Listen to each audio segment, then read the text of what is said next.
autoridad y no se le indica cuál es su participación o atribución y se les dice haga sus aclaraciones y o comentarios. Entonces, en muchos casos no son abogados, son ingenieros, son contadores, son profesores y de muchas otras profesiones. Entonces no saben sobre qué extremo van a hacer su comentario o aclaración. Entonces yo creo que el principio de defensa nace desde ahí. Entonces, por ejemplo, el artículo 11 se tendría que revisar, y eso es lo que ayer propuse en mi mesa, porque al menos ahí se podría decir que cuando se le pida al funcionario o al servidor hacer sus comentarios y aclaraciones, se le debería decir cuál es el alcance o cuál es su participación, al menos, para que desde ahí se evite pasar por un largo proceso y al final el tribunal recién enmende la placa, ¿no? Y eso es un poco mis consideraciones sobre este tema. O sea, más que una pregunta es un alcance, y yo sé que esa mesa y su persona lo tomarán en cuenta, ¿no? Porque es lo que vemos en el día a día. Entonces, me parece que el control de calidad debería ir por los informes de control, básicamente. Sí, le agradezco sus comentarios. Mire, lo que quería señalar es, en realidad, la potestad sancionadora, y ustedes lo van a realizar en la directiva, señala cuáles son los elementos que debe tener una comunicación de cargos. Efectivamente, la comunicación de cargos, en primer lugar, lo que le va a señalar es el criterio, o sea, la norma transgredida, o sea, está específicamente señalado, ¿no? Es más, cuando se otorga esta potestad sancionadora, como le digo, ha sido bastante acotada a nivel del Congreso de la República. Si ustedes leen la ley 29622, la disposición complementaria final cuarta establece el criterio para el ejercicio del control ante decisiones discrecionales. Entonces, efectivamente, ya esta cuarta disposición complementaria final establece que efectivamente las comisiones auditoras no pueden observar ya aquellas, no sé si ustedes tienen la norma ahí, me siguen ahí, no pueden observar aquellos actos realizados, actos de gestión realizados por los funcionarios basados solamente en su criterio, ¿no? Tienen que obedecer efectivamente a lo que usted dice, efectivamente a un criterio normativo. Y la responsabilidad administrativa funcional que hemos señalado en el concepto y que está establecido en la ley, recuerdan en la diapositiva, parece que es la 9ª disposición final, específicamente señala de que la responsabilidad administrativa funcional que está sujeta a la potestad sancionadora de la Contraloría está referida precisamente al incumplimiento de los deberes funcionales, y eso implica que están recogidos en las normas legales, las diferentes normas legales que puedan regir su actuación funcional. Es decir, el tema del criterio está especialmente señalado ahí. Ahora, en la potestad sancionadora lo que se establece es que una vez emitidos los cargos, efectivamente se otorga al administrado un plazo de 10 días que es prorrogable adicionalmente por 5 días más, entonces, lo cual son días hábiles, lo cual implica más o menos, a grosso modo, un promedio de cerca de un mes, un poco menos de un mes, ¿no? Entonces, efectivamente, todos esos temas, si ustedes analizan la normativa, como bien decía el doctor Morón, recoge todos los principios y es muy garantista. Yo les invito a no solamente leer la ley de reglamentos, sino a la directiva 008. Cuando ustedes vean la directiva 008, van a ver efectivamente todos los elementos que establece la normativa que deben ser cumplidos por los órganos instructores y los órganos sancionadores. Efectivamente vamos a trasladar asimismo sus comentarios para efectos de la mejora continua del proceso de control. Buenas tardes. Doctora Violeta, una consulta. En el artículo 55 de la ley se establece que contra la resolución de sanción cabe expresamente el recurso de apelación, pero a su vez también la ley general, la 2744, establece los medios impugnatorios, que en este caso también prevé el recurso de reconsideración. ¿Qué pasa si el administrado presenta un recurso de reconsideración ante el mismo órgano que expidió la sanción, sustentándose obviamente en una nueva prueba? ¿Qué pasaría en estos casos? ¿O simplemente el procedimiento no lo prevé y de alguna otra manera se estaría recortando su derecho de contradicción en materia administrativa? Bueno, en realidad la normativa recoge el recurso de apelación, efectivamente no señala que puede existir una reconsideración. Me parece que en realidad, recogiendo la sistemática de este procedimiento, en cuanto al principio de celeridad y incluso de oficio, lo que establece es que ese medio probatorio adicional que pudiera ofrecer el administrado puede ser visto ya a nivel del Tribunal Superior y obtener una decisión final en mayor o menor tiempo, ¿no? Eso me parece que operativiza. De alguna manera, el administrado podría tener una decisión en menor plazo. No señala, como le digo, efectivamente el recurso de reconsideración, simplemente el tema de apelación.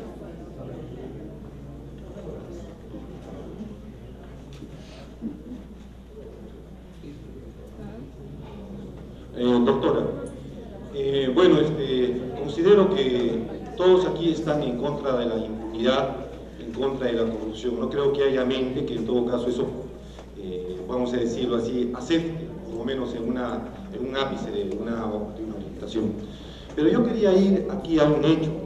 Cuando el doctor Mesones señala, y yo creo que tiene mucha razón, cuando dice que la administración, pues ahora en cuanto a regímenes laborales es un desorden total, 276, 728, CAS, etcétera, etcétera, etcétera. Entonces, ese desorden ha generado, pues, N situaciones que hoy día estamos palpando respecto, en este caso, del régimen sancionador. ¿Usted no cree, doctora, que en todo caso ahora estableciendo sanciones a la administración, sanciones a la Contraloría, de repente se le ocurra ahí al MEF, etcétera, etcétera, no estamos generando más desorden? O sea, el hecho es cómo en todo caso orientamos para poder posibilitar, no atacar el efecto, sino la causa. Es como en todo caso estemos dando remedios sin saber de dónde viene el mal, ¿no?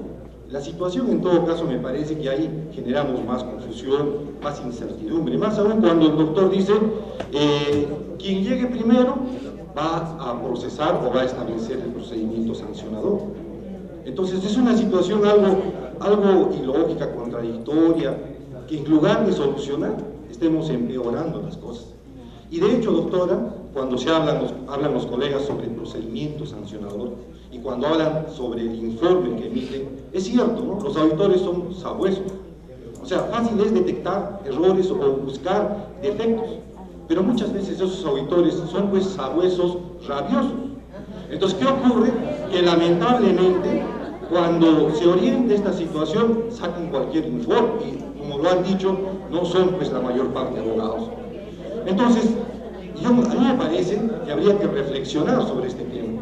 Y peor cuando el doctor García Toma señala y dice esto es constitucional, porque en todo caso se entiende, es una cuestión, lo señaló accesoria, o sea, da a conocer, no es así. Él mismo en su libro señala, refiriéndose a Pedro Colombo y a Carl Lewiston, que las situaciones constitucionales están establecidas de manera específica.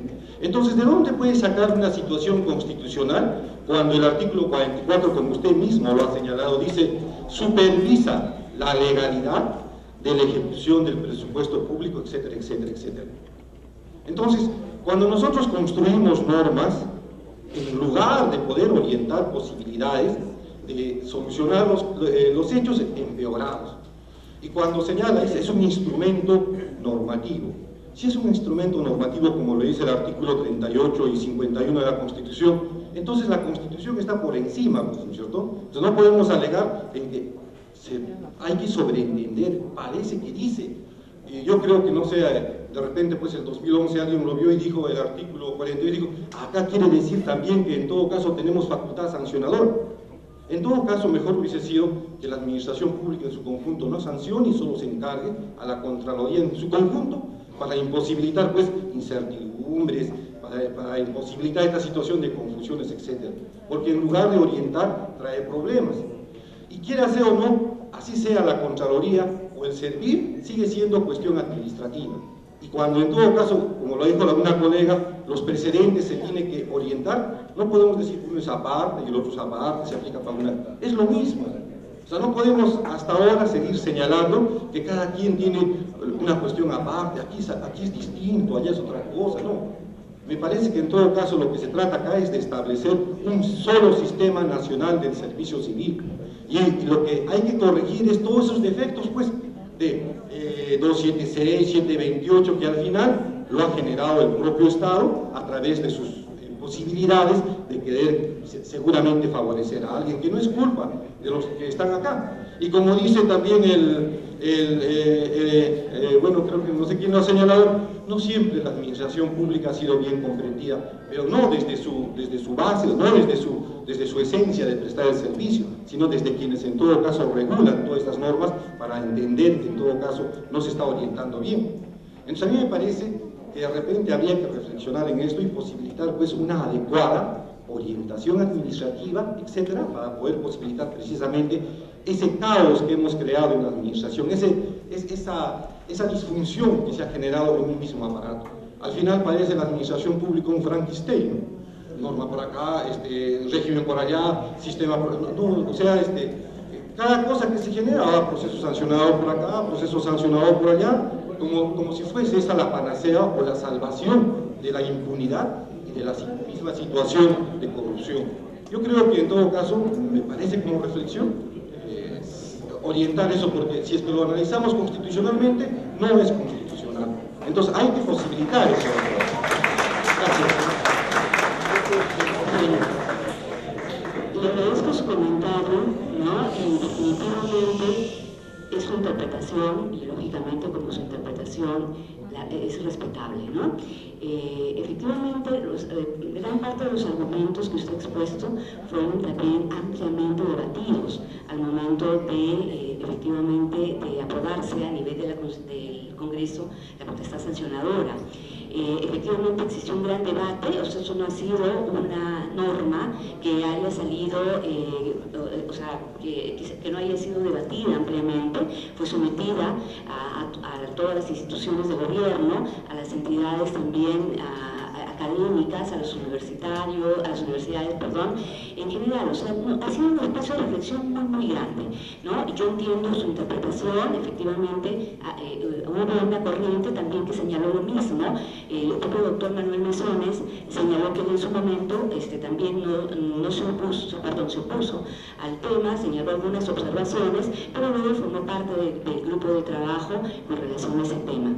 Efectivamente, en algo sí coincido con usted, efectivamente, el tema ha sido, el tema del desorden de los regímenes laborales de la administración pública es muy grande.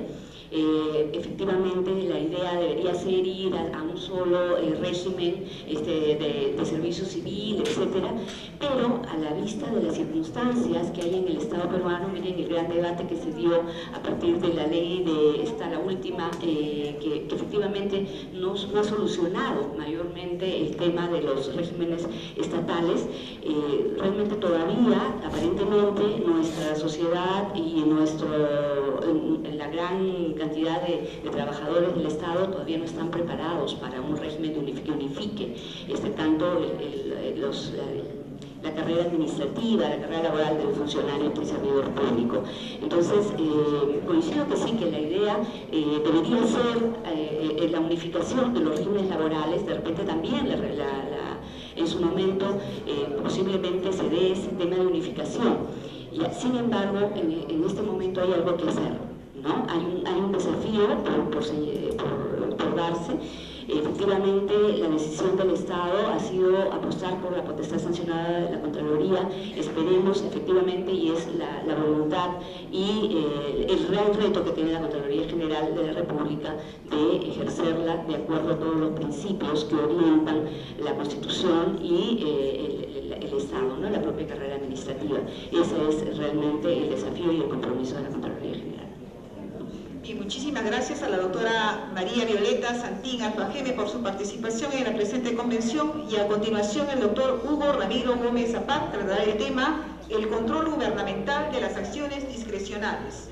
El doctor Hugo Ramiro Gómez Zapac es abogado por la Universidad Nacional Mayor de San Marcos y egresado de la maestría en Derecho de Empresa de la Universidad Peruana de Ciencias Aplicadas, UPC. Es especialista en Derecho de la Competencia, Derecho del Consumidor, Derecho Administrativo, Análisis Económico del Derecho y Regulación de Servicios Públicos. Coautor de la Ley de Organización y Funciones del INDECOPI, la Ley de Represión de Conductas competitivas, la Ley de Represión de la Competencia Desleal y la Ley de Complementaria del Sistema de Protección al Consumidor, así como autor de diversos artículos publicados en libros y revistas de economía y derecho. En Mindecopi ha sido presidente de la comisión adscrita a la Oficina Regional de ICA, secretario técnico de la Sala de Defensa de la Competencia, secretario técnico de la Comisión de Libre Competencia, miembro de la Comisión Ad Hoc transitoria adscrita a la Comisión de Procedimientos Concursales, asesor de la Gerencia Legal, entre otros cargos. En la UPC ha dictado asimismo el curso de Derecho Administrativo. En la Universidad Nacional Mayor de San Marcos dictó el curso de Regulación de Servicios Públicos y Derecho de la Competencia, y en la Pontificia Universidad Católica del Perú dictó el curso de Derecho Administrativo 1 y el de Instituciones Jurídicas de la Regulación en la Maestría en Derecho de la Empresa. Ha sido asimismo asesor del despacho ministerial del Ministerio de Comercio Exterior y Turismo, investigador del Instituto Respeto por Respeto, consultor en la Dirección de Concesiones en Transportes del Ministerio de Transportes y Comunicaciones, coordinador nacional del proyecto Unión Europea, Comunidad Andina, asesor técnico en la elaboración del capítulo de políticas de competencia del Acuerdo de Promoción Comercial suscrito con Estados Unidos de América y miembro alterno en la comisión especial encargada de elaborar el anteproyecto de la Ley del Sistema Portuario Nacional. Se desempeñó asimismo como director nacional de Asuntos Jurídicos, hoy Dirección General de Desarrollo y Ordenamiento Jurídico del Ministerio de Justicia. Actualmente el doctor Gómez Zapac es presidente del Consejo Directivo del Organismo de Evaluación y Fiscalización Ambiental OEFA. Recibamos con caluroso aplauso al doctor Hugo Ramiro Gómez Zapac.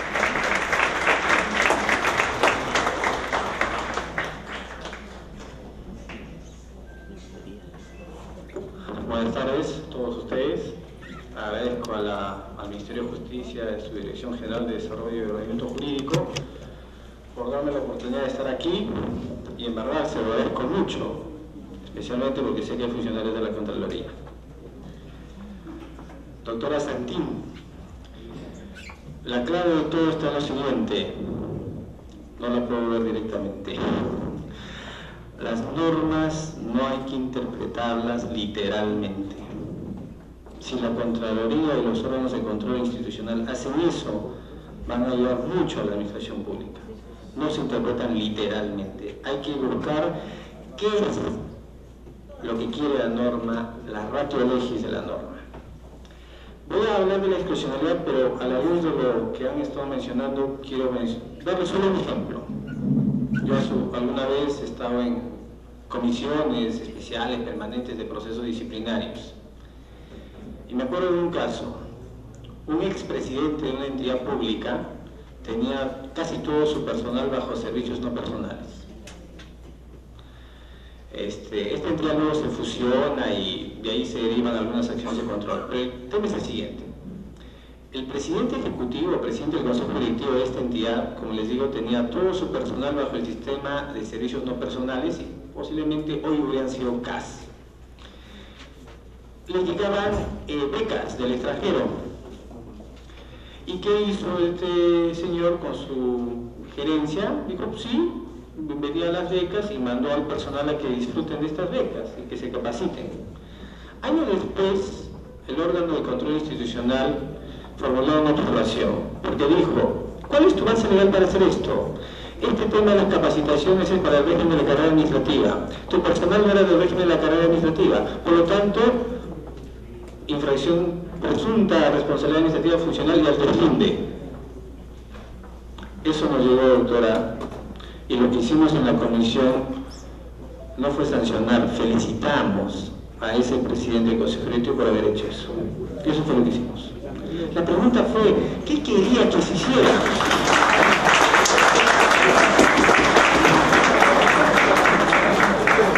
La lógica era, no, quiero que se cumpla literalmente la norma y que pierda pues, todas esas capacitaciones. No tiene sentido. Eso es lo que le pide la administración pública. Y ya yendo al tema que me convoca, yo tengo 15 años de experiencia en el sector público y yo sé que las oficinas generales de administración van hasta donde no se les permita ir. Porque si los órganos de control institucional fracasadas y el órgano de control de derechos no, eso no pasa, porque son nuestro hospedaje. Una interpretación estrecha del hospedaje. Entonces yo llamé a la de control previo y le pregunté, ¿qué es hospedaje para una persona? Cuando uno va a un hotel 4 o 5 estrellas, te dan agua caliente, encuentras champú, encuentras jabón, máquina de afeitar, secadora de pelo, encuentras todo eso, toallas y frazadas. Pero a veces puedes ir a un hotel muy pequeño y todo lo demás lo tienes que pagar aparte.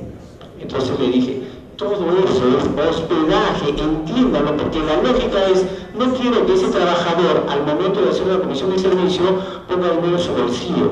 Pero parece que a veces en los órganos de control institucional o en los órganos de control previo hay una suerte de sadismo de decir, no, yo quiero que salga el dinero de tu bolsillo, y no es así. Hay que interpretar las cosas razonablemente. Evidentemente, si un fulano se aparece con un bolsillo que dice he ido a una discoteca, ahí sí lo vamos a mandar al disciplinario. Ahora voy al tema de la discrecionalidad.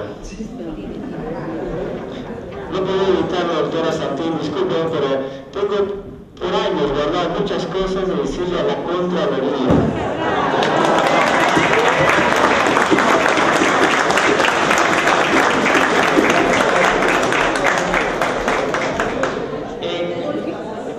En el ejercicio de las potestades administrativas hay las regladas y las discrecionales. Voy a ser bastante breve porque quiero que vayan esperando su almuerzo.